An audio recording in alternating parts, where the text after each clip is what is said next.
on horseback.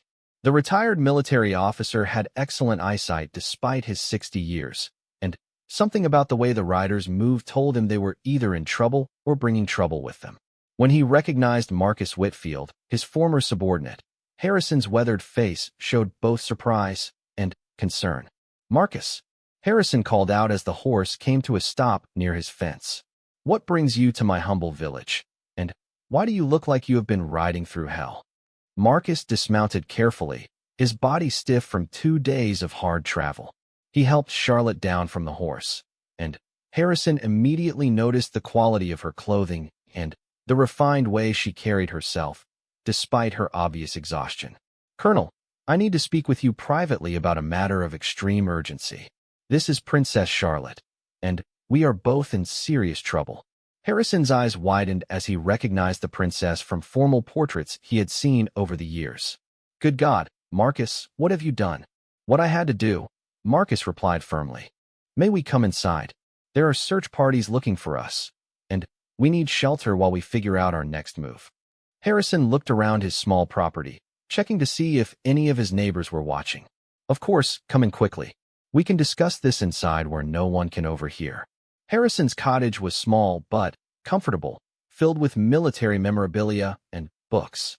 Charlotte sank into a chair by the fireplace, grateful to be indoors and safe, at least temporarily. Marcus remained standing, too agitated to sit. "Colonel, I need you to know the whole story before you decide whether to help us," Marcus began, and he proceeded to explain everything.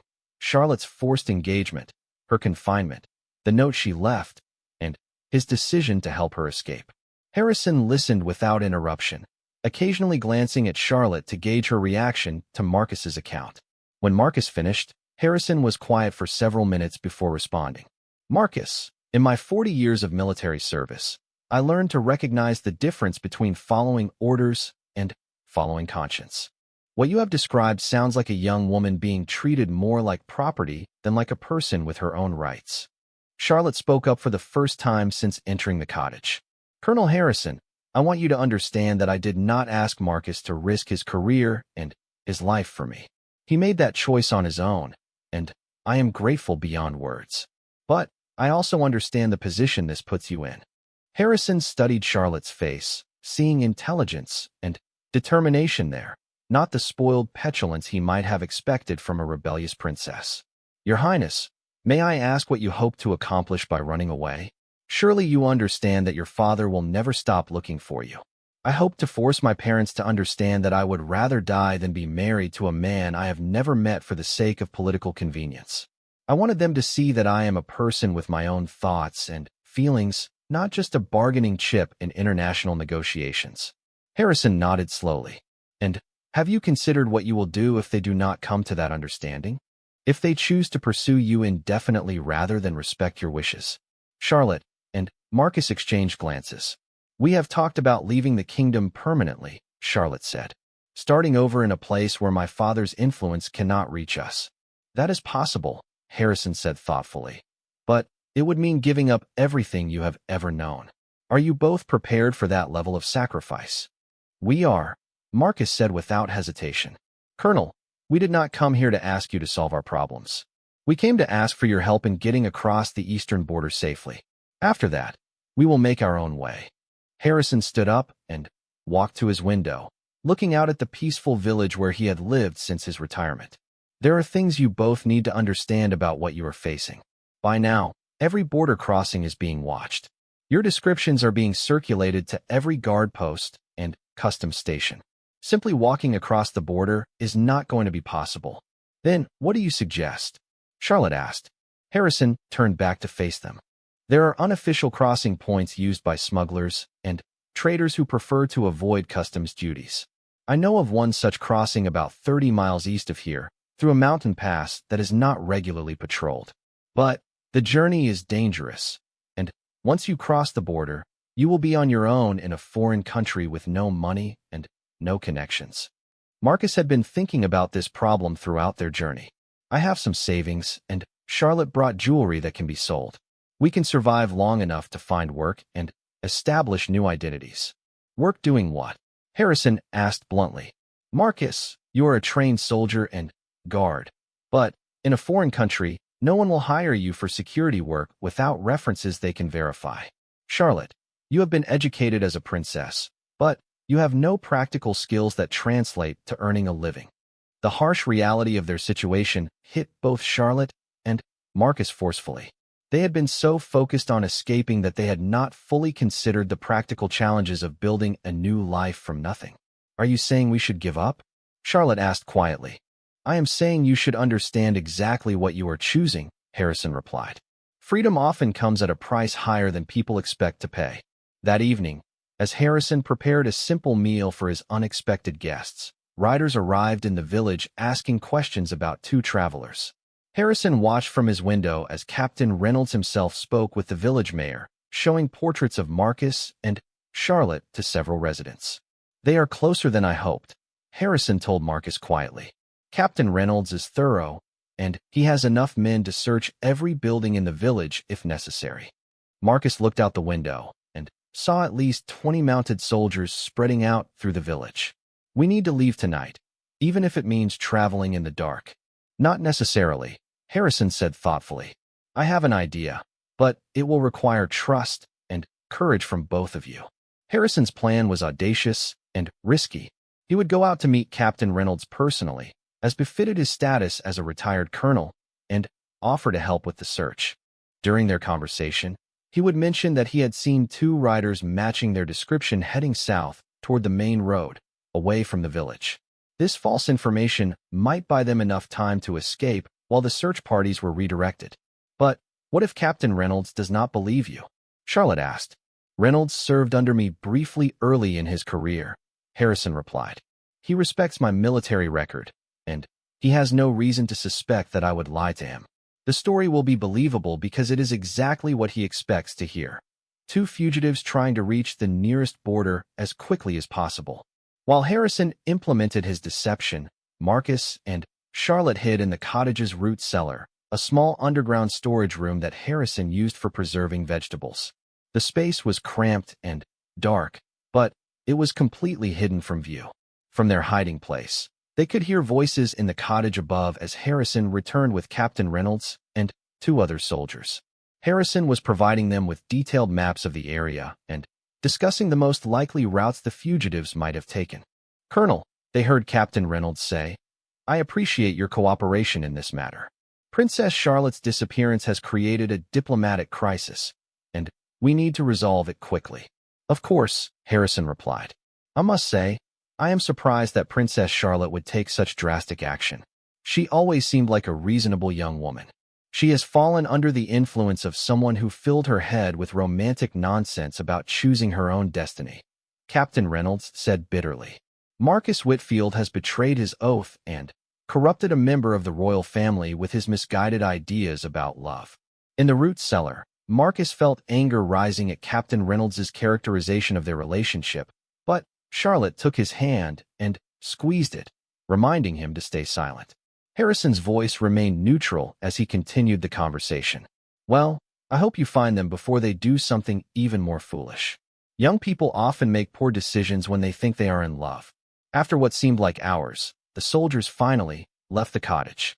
Harrison waited several more minutes before opening the root cellar and helping Charlotte and Marcus emerge from their hiding place. It worked, Harrison said with satisfaction. Reynolds is convinced you went south, and he is redirecting most of his search parties in that direction. This gives you probably a 12-hour head start before they realize their mistake and return to this area. Charlotte hugged Harrison impulsively. Thank you, Colonel. You have risked a great deal to help us. Princess, I have lived long enough to know that some things are more important than following rules blindly. Your happiness and freedom are worth the risk. Harrison provided them with detailed directions to the unofficial border crossing, along with supplies for the journey and letters of introduction to contacts who might help them once they reached the neighboring kingdom. He also gave Marcus a bag of coins, his own retirement savings, despite Marcus's protests. Take it, Harrison insisted. I am an old man with simple needs. You two have a whole life ahead of you, and you will need every advantage you can get. As dawn approached, Marcus and Charlotte prepared to leave Harrison's cottage for the final leg of their escape. The retired colonel had done everything he could to help them. Now their future depended on their own courage and determination. "Remember," Harrison told them as they prepared to mount their horse, "once you cross that border, you can never come back. Make sure this is truly what you want before you take that final step." Charlotte looked back toward the south, where somewhere in the distance lay the palace where she had been born and raised. For a moment, doubt flickered in her eyes. Then, she looked at Marcus, and her resolve strengthened. "I am sure," she said firmly. "I would rather face an uncertain future with someone I love than a guaranteed future with someone I could never respect." They rode east toward the mountains as the sun rose behind them, casting long shadows across the countryside. The border crossing was still a day's journey away, through some of the most rugged terrain in the kingdom.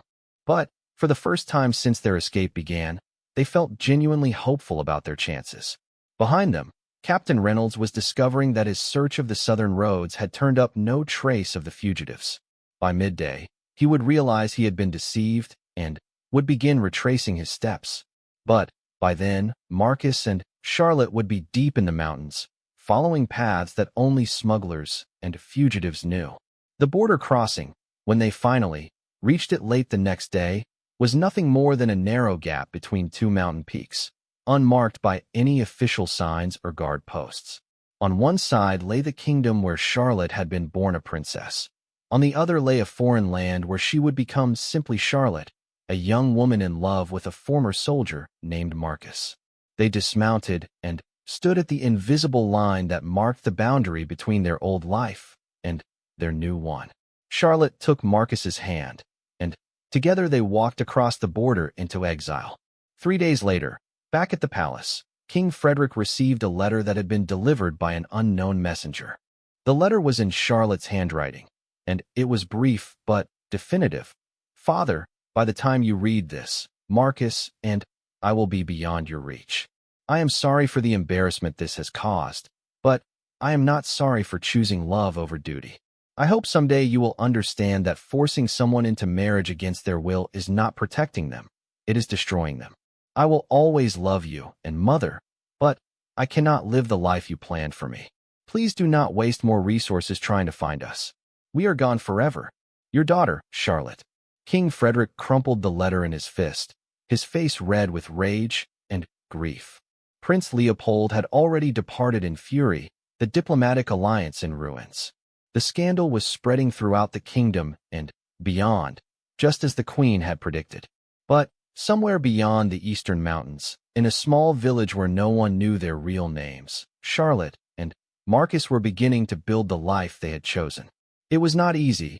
They worked long hours at humble jobs, lived in a tiny rented room, and sometimes went to bed hungry. Yet every evening, when they sat together by their small window and watched the sunset, they knew they had made the right choice. Charlotte's refusal to accept a loveless marriage had led to Marcus's decision to smash the gate lock and help her escape, and that single act of defiance had given them both the freedom to choose their own destiny. Years later, when they had established themselves in their new country and could finally relax their vigilance, they would often talk about that night when Marcus broke down the door to Charlotte's prison and changed both their lives forever. It had cost them everything they had known, but it had given them everything that mattered, the freedom to love and be loved in return. The price of their freedom had been higher than they ever imagined, but as they grew old together in their chosen exile, they never once regretted paying it. Dawn broke over the palace with an urgency that seemed to match the chaos erupting within its walls. King Frederick stood in his daughter's empty chambers, staring at the broken lock on the floor, while his face grew redder with each passing second. The splintered metal and wood told a story that he refused to accept, yet the evidence was undeniable. "How is this possible?" the king demanded of Captain Reynolds, the head of palace security. "My daughter was under constant guard. The door was locked. How does a princess simply vanish from a secured room?" Captain Reynolds shifted uncomfortably under the king's glare. He had served the royal family for 15 years and had never faced a situation like this. "Your Majesty, the night guards report that they followed protocol exactly. They checked the perimeter at midnight as scheduled, and when they returned, they found the door broken open and Princess Charlotte gone." Queen Isabella entered the chamber, her face pale with worry and anger. She had been awakened by the commotion and was still wearing her nightgown under a hastily thrown-on robe. Frederick, what are you going to do about this? Prince Leopold arrives this afternoon expecting to meet his bride. The political implications of this disaster are enormous. The king turned to face his wife, his voice trembling with rage. Charlotte has always been willful, but this level of defiance is intolerable. She has not just embarrassed our family, she has potentially damaged our relationship with Bavaria. Elena Morales stood quietly in the corner of the room, having been summoned to provide information about Charlotte's recent behavior. She watched the royal family's reaction with a mixture of sympathy and disgust. These people were more concerned about political embarrassment than their daughter's safety and happiness. Elena, the queen said sharply, you have worked closely with Charlotte. Did she say anything to you about her intentions? Did she seem to be planning something like this? Elena chose her words carefully. Princess Charlotte was very upset about the marriage arrangement, Your Majesty. She felt that she was not being given any choice in the matter. Choice? King Frederick exploded. She is a princess. Her choices are determined by what is best for the kingdom, not by her personal desires. Marriage is a duty, not a romantic fantasy. Captain Reynolds cleared his throat. Your Majesty, we need to focus on finding the princess as quickly as possible. Every hour that passes makes the search more difficult. The king nodded grimly. You are right. I want every available guard searching the palace and surrounding grounds. Check every room, every closet, every possible hiding place. Question every servant about what they saw or heard last night. Sir, Captain Reynolds said hesitantly, there is something else we need to consider. The lock was not picked or broken from the outside. Someone with significant strength broke it with a blunt instrument. This suggests that Princess Charlotte may not have escaped alone. The queen gasped. Are you saying someone helped her? Someone from outside the palace? Or someone from inside? Captain Reynolds replied carefully. We need to account for every member of the palace staff and guard force. King Frederick's eyes narrowed dangerously. If someone from my own household has betrayed me, they will pay with their life. Begin questioning everyone immediately. I want to know who was where and when. As the royal family and palace officials organized their response, Marcus and Charlotte were already 20 miles north of the palace, hidden in a cave in the mountainside. They had ridden hard through the night, and both the horse and its riders were exhausted. Marcus had chosen this location carefully. It was defensible, well hidden, and had a clear view of the approach routes from the south. Charlotte sat near the cave entrance, watching the sunrise paint the mountains in brilliant colors.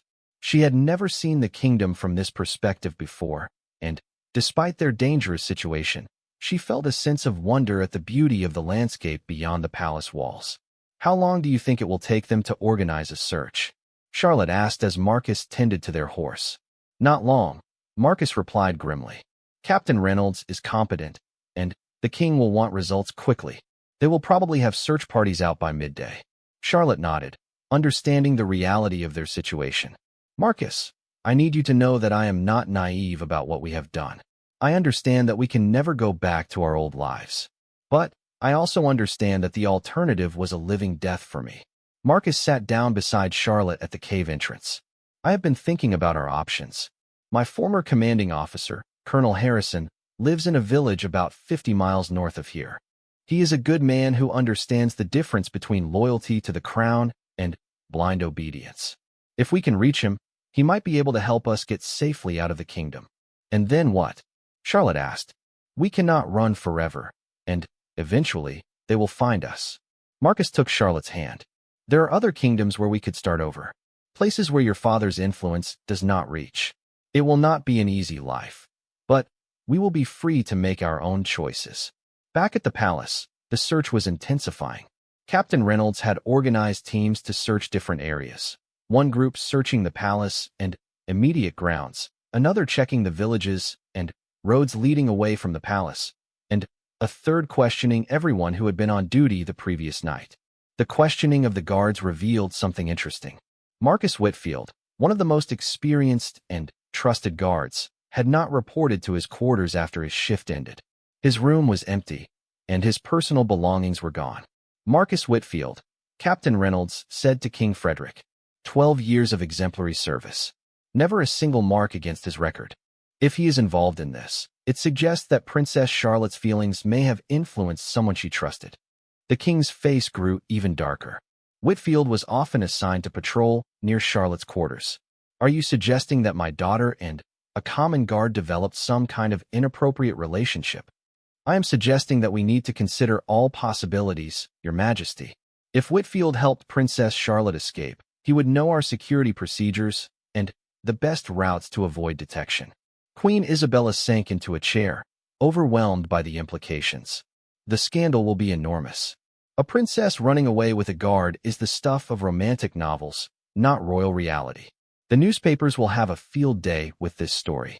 Elena Morales, still present in the room, could not help but speak up. Your Majesties, perhaps you should consider why Princess Charlotte felt the need to take such desperate action. She is not a rebellious child. She is a thoughtful young woman who was being forced into a marriage she found abhorrent. The king turned on Elena with fury. How dare you speak to me about my daughter's obligations? You are a servant, and you will remember your place. Elena met the king's gaze steadily. I have served this family for 20 years, and I have watched Princess Charlotte grow into a remarkable woman. She cares deeply about people, she is intelligent and kind, and she deserves to have some say in her own future. Remove this woman from my sight, the king ordered. I will not tolerate this kind of insubordination.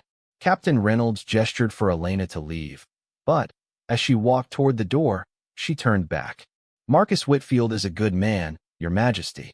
If he helped Princess Charlotte, it was because he saw what was being done to her and could not stand by and watch. After Elena left, Captain Reynolds spread a map of the kingdom on Charlotte's desk. If Whitfield is helping her, he will try to get her out of the country as quickly as possible. The northern border is closest, but it is also the most obvious choice. The eastern border through the forest would take longer, but might be harder to detect. Send search parties in both directions, the king commanded, and send word to Prince Leopold that there has been a delay in the wedding preparations due to Charlotte's sudden illness. We cannot let him know what has really happened until we have resolved this situation. Meanwhile, in their mountain hideout, Marcus was studying his own map and coming to similar conclusions about their pursuers' likely strategy. They will expect us to head for the nearest border, he told Charlotte. But that is exactly what we cannot do. Instead, we need to go deeper into the kingdom first, then circle around toward the eastern border. Will that not take much longer? Charlotte asked. Yes, but it will also be much safer. Captain Reynolds thinks like a military man, which means he will focus on the most direct routes first. If we can avoid detection for a few days, they will start to expand their search area, but by then, we should be far from where they expect us to be. Charlotte studied Marcus's face, seeing the strain and exhaustion there. Marcus, are you having doubts about what we have done? Marcus was quiet for a long moment before answering. I am terrified that I have ruined your life. You were born to privilege and comfort, and now you are hiding in a cave like a fugitive. But, no, I do not doubt that we did the right thing. The marriage your parents arranged would have destroyed everything that makes you who you are. That afternoon, as Prince Leopold's carriage approached the palace, search parties were spreading out across the countryside in all directions.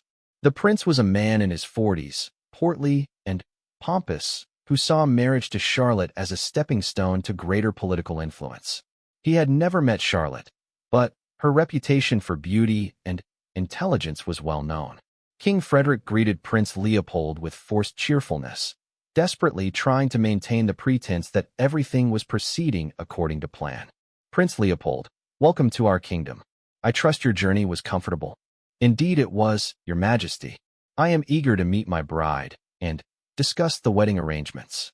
I have brought several advisors who are prepared to finalize the political aspects of our alliance. The king's smile felt like it was carved from stone. I am afraid there has been a small delay.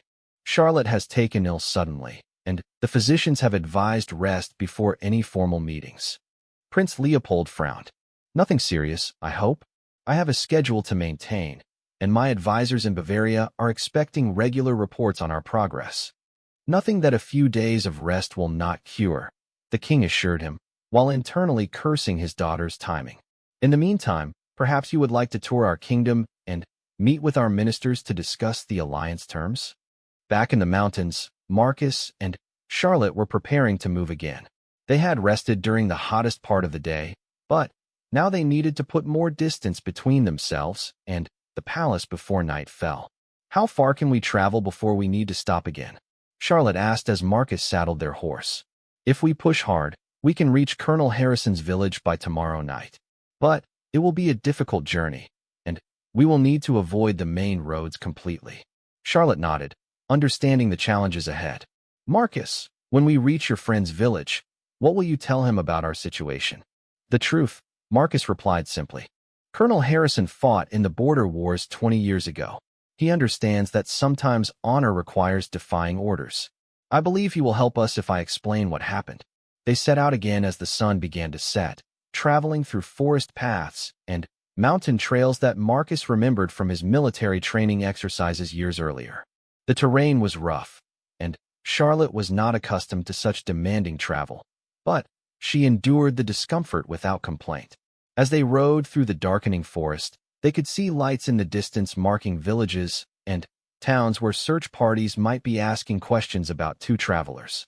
Marcus chose routes that would keep them well away from populated areas, even though it made their journey longer and more difficult. Do you think they know you helped me? Charlotte asked during one of their brief stops to rest the horse. By now, yes. My absence will have been discovered, and Captain Reynolds is smart enough to connect the circumstances. I am sure my name is being circulated with yours in every village and town. Charlotte felt a pang of guilt at the sacrifice Marcus was making for her. You could have had a good life as a royal guard. You were respected, you had security, and you would have eventually been promoted to a senior position. Now you are a fugitive because of me. Marcus turned to face Charlotte in the moonlight. Charlotte, I want you to listen to me carefully. My life as a royal guard was not really living. It was just existing. Following orders, maintaining routines, protecting people who often did not deserve protection. These past few days, running through the mountains with you, facing an uncertain future together, have been more real and meaningful than all my years of service combined. Charlotte felt tears forming in her eyes. I have never had anyone willing to sacrifice so much for my happiness. And I have never had anyone worth sacrificing for, Marcus replied. Whatever happens next, we will face it together. Behind them, still many miles away, the search parties were beginning to piece together evidence of their route. A farmer had reported seeing two riders heading north in the early morning hours. A merchant mentioned selling supplies to a young man who seemed nervous and eager to leave quickly. Captain Reynolds studied these reports with growing confidence that they were on the right trail. They are heading toward the northern mountains, he told King Frederick. If we can get riders to the main passes before they reach them, we can cut off their escape route. But Marcus and Charlotte were no longer heading for the main passes. As dawn approached on their second day of travel, they were moving through valleys and hidden trails that would take them east toward Colonel Harrison's village and, ultimately, toward a border crossing that the search parties had not yet considered. The real test of their escape plan was about to begin, as the gap between hunters and hunted continued to narrow with each passing hour. Marcus Whitfield had served as a royal guard for 12 years, but he had never felt his heart pound this hard while on duty. The morning sun cast long shadows across the palace courtyard as he made his routine patrol around the east wing. Everything seemed normal until he noticed something unusual near the garden gate that led to Princess Charlotte's private quarters. A small piece of paper, folded carefully and wedged between the iron bars of the gate, caught his attention. Marcus looked around to ensure no one was watching before he carefully extracted the note. His hands trembled slightly as he unfolded it, recognizing immediately the elegant handwriting of Princess Charlotte. Marcus, the note began, I know you will find this. You always notice everything. I need you to know the truth about what is happening to me. They are planning to send me away tomorrow morning. Father has arranged a marriage to Prince Leopold of Bavaria, and I have refused. Mother says I have no choice, but I cannot marry a man I have never met, a man who cares nothing for me or our people. Marcus felt his breath catch in his throat. He had suspected something was wrong, when he noticed the increased security around the princess's quarters over the past week. The usual servants had been replaced with strangers, and even he had been reassigned to different posts, kept away from his normal duties near Charlotte's wing. The note continued, "They think if they isolate me completely, I will give in to their demands. But I would rather die than be trapped in a loveless marriage for the sake of politics. Marcus, I know this puts you in an impossible position, but you are the only person in this palace I trust completely. You have always protected me, not just from physical harm, but from the loneliness that comes with this life. When we talked during those quiet evening patrols, you made me feel like a real person instead of just a symbol." Marcus remembered those conversations well.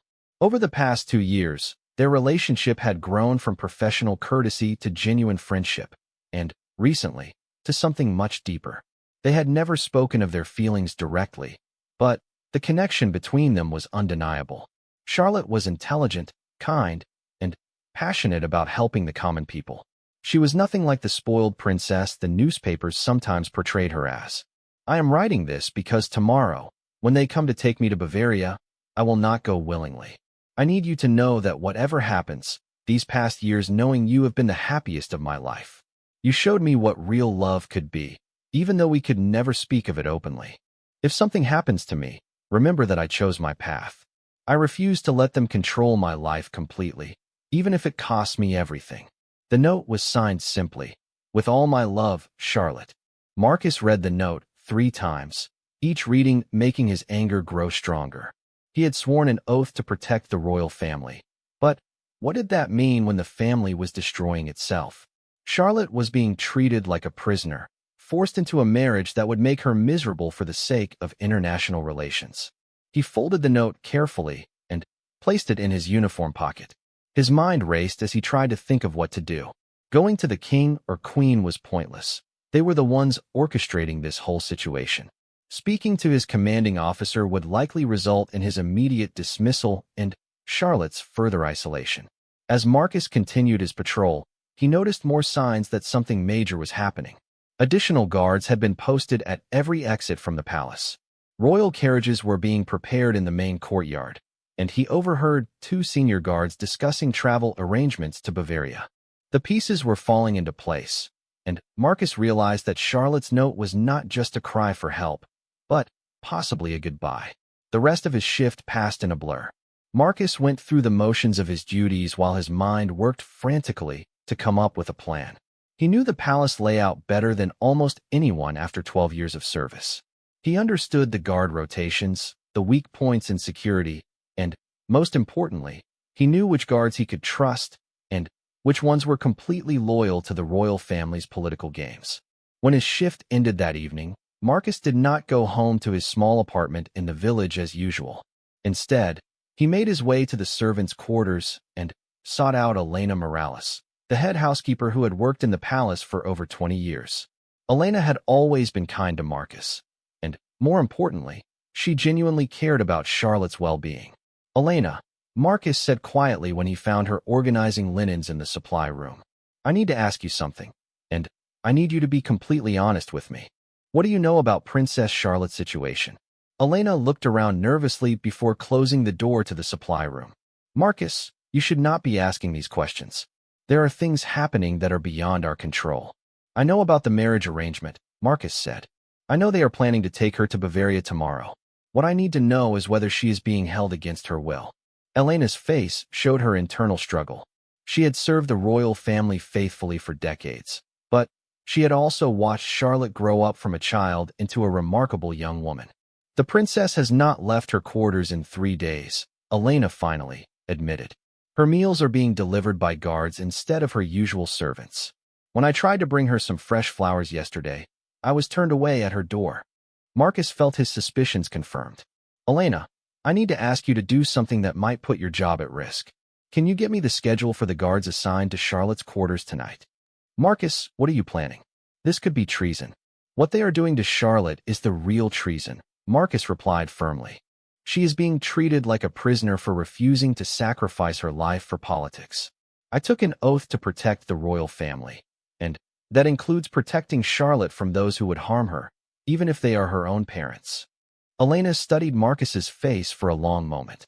She had noticed the way he looked at Charlotte during formal events, and she had seen how Charlotte's face lit up when Marcus was near. "The guard rotation changes at midnight," she said finally. "There will be a 15-minute window when the night guards check the perimeter before taking their posts at Charlotte's door." Marcus nodded gratefully. "Thank you, Elena. Whatever happens tonight, remember that we are doing this for Charlotte's happiness and freedom." As the evening progressed, Marcus prepared for what he knew would be the most important night of his life.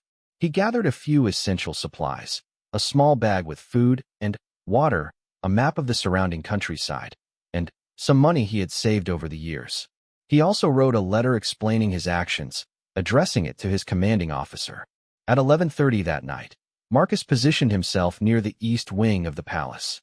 The corridors were dimly lit, and he could hear the distant sounds of guards making their rounds. His heart was beating so loudly he was certain someone would hear it, but he forced himself to remain calm and focused. As Elena had predicted, at exactly midnight, the two guards stationed outside Charlotte's quarters left to check the palace perimeter. Marcus waited until their footsteps faded completely before moving toward Charlotte's door. To his surprise, the door was not just guarded from the outside, it was actually locked. The realization that Charlotte was truly being held prisoner filled Marcus with rage. The royal family had always prided itself on treating their children with respect and dignity, yet here was their own daughter, locked in her room like a common criminal for the crime of wanting to choose her own fate. Marcus knew he had to act quickly. The guards would return in less than 10 minutes. He examined the lock carefully and realized it was a simple mechanism that could be broken with enough force. Looking around, he spotted a heavy brass candlestick on a nearby table. Without hesitation, Marcus picked up the candlestick and brought it down hard on the lock. The sound of metal breaking seemed incredibly loud in the quiet corridor, but the lock gave way after 3 solid hits. Marcus quickly opened the door and stepped inside Charlotte's chambers. Charlotte was sitting by her window, still fully dressed despite the late hour. She turned when she heard the door open, and her face showed a mixture of surprise, relief, and fear when she saw Marcus. "Marcus, what are you doing here? If they find you in my chambers, they will have you executed." "I found your note," Marcus said, pulling the folded paper from his pocket.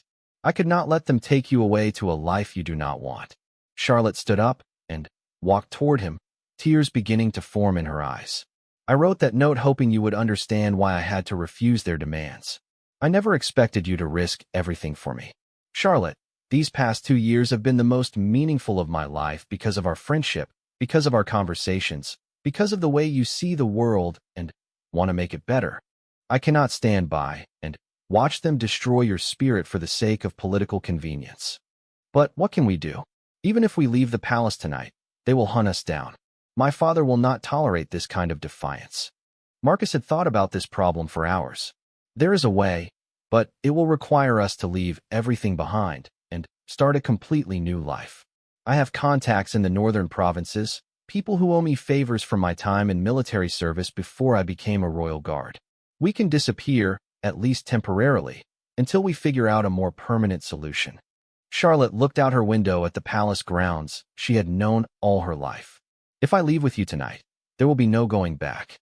My parents will disown me, and you will be branded a traitor. Are you certain this is what you want?" Marcus stepped closer to Charlotte and took her hands in his.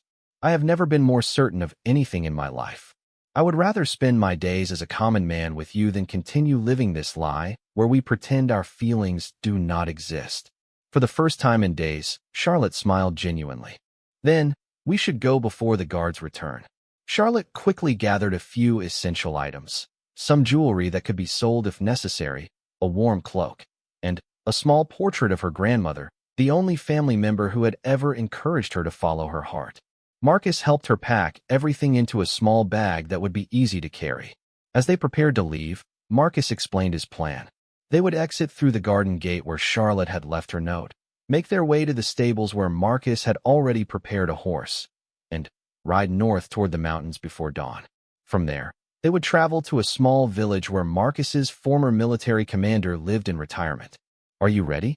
Marcus asked as they approached her chamber door. Charlotte nodded. though her hands were shaking slightly. "I am terrified, but I am also more alive than I have felt in years. Let us go before I lose my courage." Marcus checked the corridor carefully before they stepped out of Charlotte's chambers. The broken lock lay on the floor, clear evidence of what had happened, but there was no turning back now. They moved quickly but quietly through the east wing, avoiding the main corridors where guards were most likely to patrol. When they reached the garden gate, Marcus was relieved to find it still unlocked. Charlotte had been using this entrance for her private walks, and, apparently, the increased security had not yet extended to securing every possible exit. They slipped through the gate and into the palace gardens. The gardens at night were beautiful but eerie, with moonlight casting strange shadows among the carefully manicured hedges and flower beds. Charlotte had spent countless hours in these gardens throughout her life, but tonight they felt foreign and dangerous. Every sound made her jump. Every shadow could be hiding a guard who had discovered their escape. They made their way through the gardens toward the stables, staying close to the hedge rows for cover. Marcus had chosen this route because it avoided the main paths that the guards used during their regular patrols. His knowledge of palace security protocols was proving invaluable. When they reached the stables, Marcus was relieved to see that his preparations had not been discovered. He had secretly prepared a strong horse with supplies for a long journey, hiding everything in the tack room earlier that evening. The horse was ready to travel, with water, food, and blankets secured to the saddle. "Can you ride?" Marcus asked Charlotte as he led the horse out of the stable. "I have been riding since I was a child, but never under circumstances like this," Charlotte replied. "My heart is beating so fast I can barely think straight." Marcus helped Charlotte mount the horse before climbing up behind her. The horse was strong enough to carry both of them, at least until they reached the first village where they could acquire a second mount. Every second they remained on palace grounds increased their risk of discovery. As they rode away from the palace, Charlotte turned back for one last look at the place where she had spent her entire life. The tall towers and elegant windows were silhouetted against the night sky, looking both majestic and imprisoning. She was leaving behind everything she had ever known, but she was also escaping from a future that would have destroyed her soul. "Are you having second thoughts?" Marcus asked, feeling her tension as they rode. "No," Charlotte said firmly. "For the first time in my life, I am making a choice based on what I want, not what others expect of me. It is frightening, but it is also liberating." They rode through the night, pushing the horse as hard as they dared, while still maintaining enough energy for the long journey ahead. Marcus knew that by morning, the palace would be in chaos. The broken lock on Charlotte's door would be discovered, search parties would be organized, and their faces would be known to every guard and soldier in the kingdom. But, for now, in the darkness before dawn, they were free. Charlotte leaned back against Marcus as they rode, feeling safer than she had in weeks despite the danger they were facing. Whatever challenges lay ahead, they would face them together, and that was worth any risk. As the first hints of dawn appeared on the horizon, they reached the foothills of the northern mountains. Behind them, the palace was a distant silhouette, and ahead lay an uncertain but hopeful future. Charlotte's refusal to be controlled had led them to this moment, and Marcus's decision to smash the gate lock had made their freedom possible. The real test of their resolve was just beginning.